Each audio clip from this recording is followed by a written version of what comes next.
Nintendo has finally announced / teased the Switch 2, releasing a trailer last Thursday at 1300 Greenwich Mean Time, which confirmed most of the leaks and included some game footage too.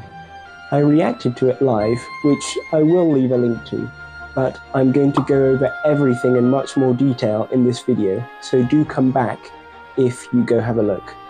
First of all, by far the most prominent part of the video was obviously the hardware itself, with Nintendo showing off lots of close-ups and details of the new console.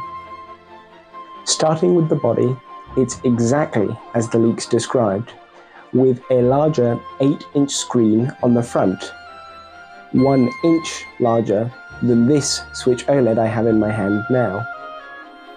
Unfortunately though, the bezels are larger than those on the Switch OLED, corroborating the leaks that say the Switch 2, at least the base model, will have an LCD screen. I don't really know whether there will be an OLED model at launch, but I do sincerely hope so, because it would be an immense shame to have to downgrade to an inferior screen technology just to get the Switch 2. I suppose though at the end of the day, we'll have to wait until the Direct on the 2nd of April to learn about that. Apart from the screen / the size, the rest of the console is pretty unremarkable.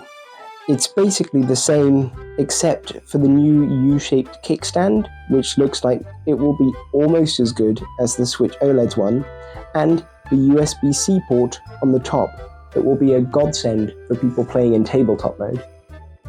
Now onto the Joy-Cons. They are exactly what the leak said and showed in the case of the photos.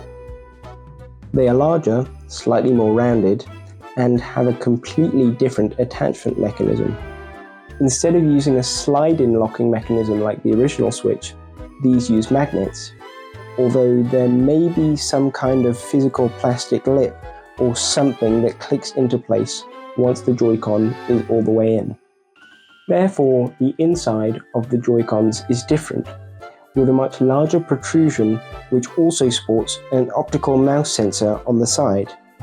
We actually see footage in the trailer of the Joy-Cons on their side, presumably being used as mice, with these shoes attached to the bottom that must be this generation's Joy-Con straps. According to some leaks, these Joy-Cons may actually also be using magnetic Hall effect analog sticks too, meaning they would be the first official Joy-Cons with no stick drift problem. But that's something else that we'll probably have to wait until April to find out about. The last two physical changes to the Joy-Con we see are the excellent use of accent colours in a blue and orange colour scheme and the C button, though as you can see very clearly, there is no actual C on it. There is also no information about what the C button actually does, so we'll have to wait to get any information about it.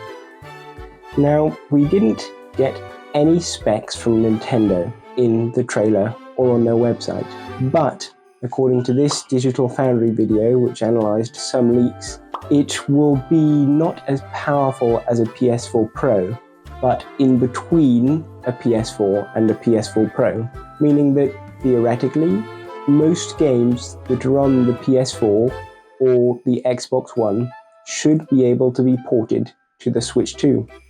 And this means that theoretically, games like GTA 5, Red Dead Redemption 2, Fallout 4, and possibly even Cyberpunk 2077 could all be ported. But we'll have to see what games are actually announced in the future to get any concrete ideas. The last hardware we saw in the announcement was the dock and the Joy-Con grip. The dock is again exactly the same as the leaks, including the leaked photos, having more rounded corners than the original or OLED docks, but no other visible changes. The grip looks mostly the same, just obviously larger, which when combined with the larger Joy-Cons might mean that it is actually more comfortable than the original Switches. Now, whilst that was it for the hardware shown, we did get approximately 18 seconds of an upcoming untitled Mario Kart game, which I will henceforth call Mario Kart 9. The first and the most exciting thing that we can see is the 24 spaces on the starting line, which indicates that that's the number of characters that will be able to race at once, which is exciting not only because it's just going to be more fun with 24 characters, but also it means that the total character roster will probably have to be much larger. After that, you can see the name of the circuit, Mario Bros. Circuit, which is above the starting line, and then we move on to a close-up view of the characters, particularly Mario. Overall, their characters look much more cartoony than they do in Mario Kart 8, but I think that's a good thing, given that we have had the current art style for more than half of my life, and so a change in direction is welcome. The same style seems to apply to the karts too, looking at Mario and Luigi's vehicles. So unfortunately, I think there will be no Mercedes cars ported over from Mario Kart 8. Apart from that, the characters, Mario, Luigi, Peach, Donkey Kong, Bowser, Toad, Rosalina, Yoshi, Daisy, Koopa Troopa, Baby Mario, Baby Luigi, Pauline, Waluigi, Wario, Bowser Jr., Birdo, Toadette, Baby Peach, and Baby Daisy, and possibly King Boo and Shy Guy, all according to Nintendo Life, are pretty much the same, apart from the fact that Donkey Kong seems to have received a redesign to make him look more like his design in the Super Mario Bros. Movie, and that Peach no longer has her racing tracksuit on and has gone back to her dress. That's basically it though, as the footage doesn't show much else, apart from the fact that the track is quite big, maybe? And whatever this flaming thing under the Yoshi's Burger sign is. It seems then, to get any more details, we will have to yet again wait for the 2nd of April. Before I give my overall opinion though, there are 3 miscellaneous things in the trailer that I would like to talk about. The first thing is this Joy-Con connector that protrudes from the Switch's body, which a lot of people seem to be concerned about online. From what actual technicians are saying though, it probably won't be a problem and will actually be a large improvement from the break-prone rails on the original Joy-Cons. The second is this disclaimer from the part of the video that was reconfirming the Switch 2's backwards compatibility that some people also seem concerned about.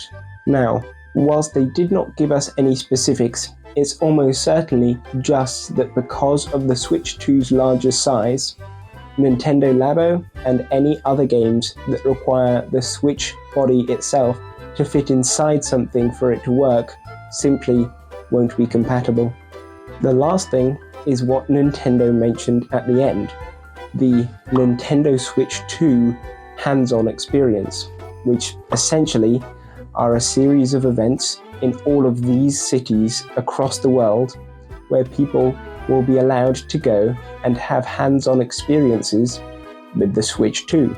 They are all on different dates, so make sure you go to Your Reasons website, which will be in the description below, and check. In order to go, you will need a Nintendo account, and you have to apply between now and 23:59 Greenwich Mean Time on the 26th of January.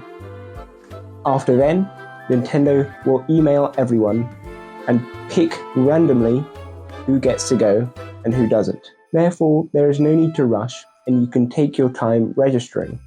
Though I do wish it was, for example, limited to Nintendo Switch Online members so that there was a low demand. Oh well, I'll just have to get lucky. And that's everything about the announcement. So what do I think of the console and Mario Kart 9 so far? Well, given that I like the leaks, and this is exactly the same, I'm a fan. I'm looking forward to the larger screen and Joy-Cons, and I'm interested in what kind of uses Nintendo will create for the new mouse mode besides Mario Paint 2.